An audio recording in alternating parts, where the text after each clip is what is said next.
Okay, magtitingin mga kabatang, baka mayroong bunga uli ang sukini ko dito para maibigay ko dun sa mga bagong dating dun, makalibre na sila sa pang-ulam. Kasi kinakain naman ng mga ano eh. Wala, iisa yung nandoon eh, na aking nakuha kahapon. Ano na? Nako, yari lang ang papabigay ko dun ay mga kabatang. Wala eh, hindi pa masyado malalaki yung mga nandoon. Ari lang yung nakuha ko. Ito yung pagkakahaba naman na rin. Tinan nyo.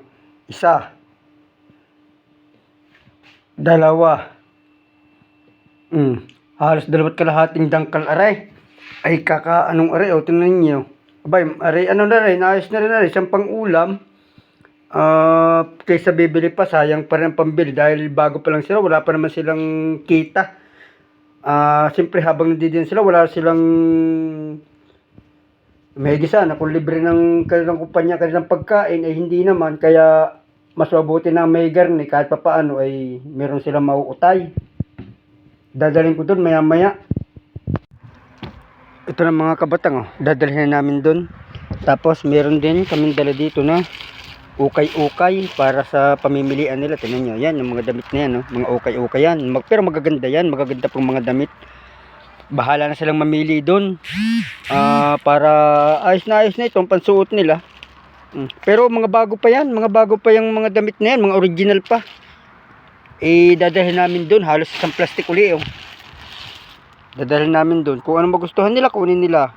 Ganon, mga kabatang. Yan. Ay, bumaba ka dyan. Piliin nyo lang yung mga gusto ninyo. Yung kulay pink na yun, parang maganda yun, Yung kulay pink na yan. Ayun, oh. Ito.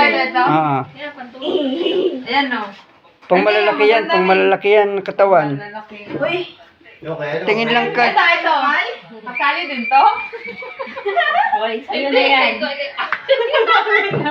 Hala rin, Piliin nyo lang yung mga gusto ninyo. Hala, dress. Ante, oh. T-shirt na yun. Ay. O, pili na kayo dyan. Mga gusto niyo. Sakman. Man. 10. Yes. Bagay to. Ano lang yan, 15 lang, 15 lang. Lahat ng klase, 15. Lahat ng klase. Ayan, oh, maganda. Off shoulder. Narating. Nasaan yung mga kasama? Hindi pala. Pili-pili nito yung dito niya.